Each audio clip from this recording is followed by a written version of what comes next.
Halos maubos ko na ang ginawang fruit salad ni Gabriel nang maramdaman ko na naman ang matinding paghilab ng tiyan ko. Pinakiramdaman ko ang sarili ko saka ko tinigil ang pagkain. Inilapag ko sa center table ang bowl na hawak ko at saka sumandal sa sandalan ng sofa para ma-relax. Ginawa ko ang breathing exercises para hindi ako mataranta. Sa halip na kumalma ang tiyan ko, habang tumatakbo ang oras, ay lalo itong sumakit. Bumilis na rin ang paghinga ko at namamawis na rin ang noo ko. It's time. Nilingon ko si Gabriel na nakahiga sa katapat kong sofa. He's sleeping peacefully dahil siguro nabitin ang tulog niya kaninang umaga. Hinaplos-haplos ko ang tiyan ko para maibsan ang sakit. Pero naramdaman ko ang pag-agos ng tubig mula sa tuhod ko. Ang panubigan ko. Gabriel! Tawag ko sa binata. Lalong tumindi ang paghilab ng tiyan ko. Bakit? Mahinang sagot naman niya na medyo tulog pa ang diwa. Aray, manganganak na ako. Hiyaw ko para maibsan ang sakit. Hindi naman nakaligtas sa akin ang mabilis na pagbalikwas ni Gabriel sa sofa. What's happening? Nagpapanik na tanong niya. Ngumiti ako ng pilit nang tuluyan siyang lumapit sa akin para hindi na siya magpanik. I'm fine. Please bring me to the hospital. Our baby's going to come out in any minute now. Hindi naman ako tumakbo o napagod pero grabe ang paghinga ko. Dahil gusto ko, relax lang ako. Okay, relax love. Kaagad niya akong binuhat at hindi inalintana na basa ang suot ko dahil sa paglabas ng panubigan ko. Ako niyang humila sa pinto ng sasakyan para maipasok niya ako sa loob. Tatawagan ko lang si Raul para dalhin tayo sa ospital.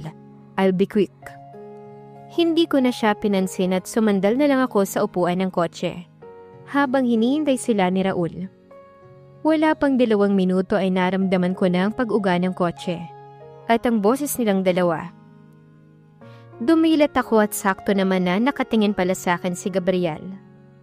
Kaagad naman niyang hinawakan ng tiyan ko at saka ko hinalikan sa noo at pisngi. Relax lang ha, nandito lang ako. Simple lang ang pagkakasabi niya pero para sa akin ay napakalaking tulong na yon. Sa kanya ako kumukuha ng lakas ngayon, lalo na't first time kong manganganak. Mabilis ang andar ng sasakyan namin. Kaya mabilis din kaming nakarating sa ospital. Pagkarating sa ospital ay nakaabang na ang stretcher para sa akin. Si Gabriel na ang bumuhat sa akin para ilagay ako sa stretcher. Hinawakan ko ng mahigpit ang kamay niya nang maiayos na niya ako sa stretcher. Don't leave me. Nakita ko naman ang paglambot ng emosyon ni Gabriel na kani-kanina lang ay puno ng nerbiyos. I won't, Ashley. Hinawakan niya pa ang kamay kong nakahawak sa kanya. At saka tumakbo kasabay ng pagtakbo ng stretcher ko papunta ng delivery room. Maliwanag na sa delivery room at handa na ang lahat ng mga gamit. Nang ipasok ako ng mga nurse. Nakita ko rin si Dr. Hayashi na tumayo para tignan ako. Inilipat na ako ng mga nurse sa hospital bed na may spotlight. Napansin ko si Gabriel na tumatakbo palapit sa akin habang may suot na hospital gown at mask. Kaagad naman niya akong nilapitan. Is everything ready, Doc? Pagtatanong niya kay Dr. Hayashi. Tumango naman ang doktora pero may pagtataka sa mga mata niya. Is he your brother? Pag-iintriga ni doktora. Tumingin naman ako kaagad kay Gabriel na ngayon ay nagtataka na rin. Hinigpitan ko ang hawak sa kamay niya. He's the real father of my child. Daniel is my best friend. Bahagya pang namutla si doktora at nagitla sa narinig. Really? I'm sorry. Akala ko si Mr. Daniel ang asawa mo. Hindi ko alam, pasensya na. Nagtatagalog ka ho? Kagaya ng reaksyon ko at ni Daniel, ang una naming beses na marinig na magtagalog si Doc. Ngumiti naman si doktora. Oo naman. Napapikit ako nang maramdaman ko na naman ang sobrang sakit ng tiyan ko. The baby's ready. Mommy, take a deep breath, okay? Then push. All right. Pumosisyon si doktora. Senyales na nakahanda na sa paglabas ang baby ko. Panay naman ang halik sa noo ko ni Gabriel. You can do it, Ashley. Tumango naman ako bago huminga ng malalim. Ilang sandali pa'y narinig ko ang pag-iyak ng isang sanggol. You did great, Mommy. It's a healthy boy. Nawala ang lakas ng lakas ko pagkatapos kong isilang ang anak ko. Ganito pala ang pakiramdam. Nakakapagod, masakit sa katawan, pero masaya dahil lumabas na ang anak ko. Ang anak ko natutulong sa amin para mabuo ulit kaming tatlo. This time, hindi na lang sa amin iikot ni Gabriel ang buhay ng pamilya namin. Dahil nandito na si Gael, ang magbibigay kulay sa pagsasama namin. Thank you, Ashley, for giving birth to our son, and for taking care of yourself for 9 months without me. Pangako, babawi ako sa'yo, love. At naramdaman ko na ginawaran niya ako ng halik sa pisngi, sa tungki ng ilong ko at sa labi ko. Sasagot pa sana ako pero hindi na talaga kaya ng katawan ko at kusa nang pumikit ang mga mata ko. Napabuntong hininga na lang ako habang nandito sa loob ng kwarto namin at naglo-lotion.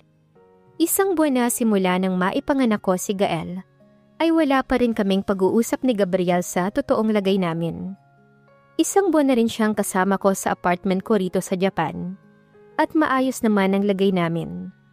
Pero hindi ibig sabihin nun ay matatahimik na ako. Gusto ko pa rin na magkaroon kami ng matino at malinaw na usapan. Dahil hindi ako mapakali na ganito kami. Lalo na ngayon na uuwi na kami sa Pilipinas sa 1 linggo. Ano na ang mangyayari sa amin sa Pilipinas pag uwi namin? Gusto ko bago pa kami umuwi sa Pinas ay ayos na kami. Ni hindi ko nga rin alam kung ano ang nararamdaman niya para sa akin. O kung may nararamdaman ba talaga siya para sa akin. Baka kasi nakikisama na lang siya sa akin para kay Gael. Naiinis akong napasabunot sa buhok ko sa sobrang inis. Ibinalik ko na sa lalagyanan ng lotion ko at bumalik ng upo sa kama. Narinig ko ang pagpihit sa doorknob ng pinto at kasabay noon ay ang malakas na pag-iyak ng anak ko. Shh! Don't cry, baby. Pag-aalo naman ni Gabriel na siyang buhat kay Gael habang papasok sila ng kwarto. I think he's hungry. Maikling sabi ni Gabriel nang ibagay niya sa akin si Gael. Kaagad ko namang kinuha ang anak ko mula sa kanya at pinainom ng gatas. Lalabas muna ako para maipainom mo siya ng mabuti. Hindi man lang niya hinintay ang sagot ko at hahakbang na sana paalis kung hindi ko lamang siya pinigilan gamit ang kamay kong malaya. Let's talk, I seriously said. Matagal bago siya nakasagot at tinignan muna ako ng mabuti bago nagsalita. About what? Tinapi ko ng bahagya ang kamay niyang hinawakan ko. Don't act like you don't know, Gabriel. I want to talk about us, about our status, about this little family of ours. Oo nga't maganda ang pakikitungo natin sa isa't isa, pero gusto ko pa ring malinawan. You know what? Kontento naman ako sa pag-aasikaso mo sa amin ng anak natin. Pero sabihin mo sa akin kung ano pa ba ako sa'yo, para alam ko kung saan ako lulugar. Don't act like you can't feel my love for you, Ashley. Simula pa lang nung muli tayong magkita, ay pinaramdam ko na sa'yo kung gaano kita kamahal. Alam mo bang natatakot ako noon na kapag nakaalala ka na, ay puro lang masasamang ginawa kong maaalala mo. Kaya gusto kong pagtakpan ng lahat yon, bago mo pa maalala isa-isa. Ngumiti ako ng mapait at napatingin sa anak kong hanggang ngayon ay umiinom pa rin ng gatas. Bahagya pa siyang nagbikot at nagsimula na namang umiyak. Kaya hinele ko pa. Naudlot tuloy ang pag-uusap namin ni Gabriel. Mamaya na tayo mag-usap kapag tulog na ang anak natin. Mahinang sabi niya. Hindi na ako umimik at tumango na lang. Pagkatapos ng 5 minuto ay mahimbing nang natutulog ang anak ko. Kaya inihiga ko na siya sa kanyang crib. Kinumutan ko pa siya para hindi lamigin bago ko inayos ang sarili ko. Nang matapos ko nang ayusin ang sarili ko ay lumabas na ako ng kwarto. Pero hindi ko naman kaagad nakita si Gabriel sa sala. Pumunta ako sa kusina para tignan siya ron. At nakita ko siyang nakangiti sa akin habang may inaasikaso na nakaayos na candlelight dinner sa mesa. Hindi ako kaagad nakaimik sa nakita ko. This is the first time na pinaghanda niya ako ng candlelight dinner. Kahit pa nung mga unang buwan naming magkasama. Lumapit siya sa akin at inilahad ang kamay niya para kunin ko. Kaagad ko namang kinuha ang kamay niya at sa kanya ko hinila papunta sa harap niya. Ipinatong niya ang dalawa kong braso sa balikat niya, habang siya naman ay hinawakan ako sa magkabilang baywang. Isinayaw niya ako ng mahina habang mahina rin siyang kumakanta. Ilang sandali pa ay pinakawalan niya ako sa pagkakadikit sa kanya at pinaikot. Napangiti naman ako sa ginawa niya. Niyakap ko siya ng mahigpit at saka ko siya sinabayang kumanta. Naramdaman ko ang pagkabasa ng kanang balikat ko, kaya ako bahagyang lumayo ng yakap sa kanya. Kitang-kita ko ang pag-iyak ni Gabriel. Hinawakan ko ang baba niya para pagpantayin ang mga tingin namin, na ginawa naman niya. Yumakap ulit ako sa kanya at bahagya kong tinapik ang likuran niya, para gumaan ang kanyang pakiramdam. Sorry, if you see my weakness, Ashley. Hinalikan ko siya sa pisngi bago humarap sa kanya. It's okay, Gabriel. Wala kang dapat ikahiya kung nakita man kitang umiiyak. Oo, lalaki ka. Pero hindi ka isang robot na walang nararamdaman. You can cry anytime you want. My shirts, handkerchiefs, and shoulders were ready for you. Thank you. Thank you so much, Ashley. Nagsisisi ako kung bakit ko nagawa sa iyo ang mga bagay. Kung bakit umabot sa punto na lumabas pa na wala ka na. Makawala ka lang sa poder ko. Don't say that. Ako nga ang dapat magpasalamat dahil pinatawad mo pa rin ako. Kahit na napaniwala ka nila na wala na ako. Na napatawad mo ko kahit na mukhang hindi ka panipaniwala. Na hindi ko sinasadyang pagbaril sa'yo. At syempre, thank you for taking good care of our son. Hinaplos ko ang pisngi niya. Don't mention it. It's my duty to take good care of you and their son. Gabriel, what are we, really? Nahihiyang tanong ko. Let's eat first, before settling everything. Napasimangot ako sa sinabi niya. Inalalayan niya akong umupo sa upuan na katapat nung sa kanya. Sinong tumulong sa'yo sa mga to? Referring to the 4 dishes on the table with 1 dessert. There's also a bottle of wine beside the cute flowers that is in the center. The scent of the candles that filled my nose make me relax. Everything is perfect for me. I'd rather choose this kind of dinner than going to a fancy restaurant. Isinandal ko ang ulo ko sa balikat ni Gabriel, habang si Gabriel naman ay nakasandal sa sofa at tahimik na umiinom ng wine. Masayang natapos ang dinner date namin. Kaya ngayon, heto kami sa sofa, nakaupo at nagpapahinga. Pwede na ba tayong mag-usap? Mahina kong sabi sapat lang para marinig niya. Buti na lang ay wala si Daniel at ang mga kasambahay sa paligid. Para siguro bigyan kami ni Gabriel ng privacy. Binitawan niya ang hawak na baso na may lamang wine at saka ako niyakap. Huminga muna siya ng malalim bago nag-umpisa. Napakabigat sa pakiramdam nung mawala ang panganay natin. Sinisisi ko ang sarili ko nun kung bakit nangyari ang bagay na yon. Lalo kong nalugmok nang hindi mo na ako pansinin. Habang patagal ng patagal ang hindi mo pagpansin sa akin, may napansin akong kakaiba sa'yo. Ilang beses mong tinangka na tapusin ang buhay mo nun. Hindi ko alam ang gagawin ko nun, kaya nagdesisyon ako na patignan ka. Kasi hindi ako mapakali. It's hurting me seeing my wife trying to end her own life. I am really sorry, Ashley, sa lahat ng pasakit na ginawa ko sa'yo. Oo, alam ko na hindi ako perpektong asawa nun dahil nagawa kong saktan ng taong walang pinakita sa akin, kundi kabutihan niya. Ako ang kailangan humingi ng tawad sa'yo, Ashley, dahil hindi ko nun pinaramdam sa'yo ang pagmamahal ng isang asawa. Pinunasan ni Ashley ang namumuong luha sa mga mata niya. Ngayon ko lang nalaman ang mga saloobin ni Gabriel. Hiwalay man tayo sa papel, Ashley. Pero sa puso ko, asawa pa rin kita. Lalo na ngayon na may anak na tayo. Konektado na talaga tayo sa isa't isa. Tuloy-tuloy ang pag-agos ng luha ko sa mga sinabi niya. The guy who broke my heart and soul. The guy who hurt me inside and out. The guy who stole my heart. Even when I lost my memory. I love him. I still do. He may never be perfect to anyone else but for me. He's the perfect gift I received from God.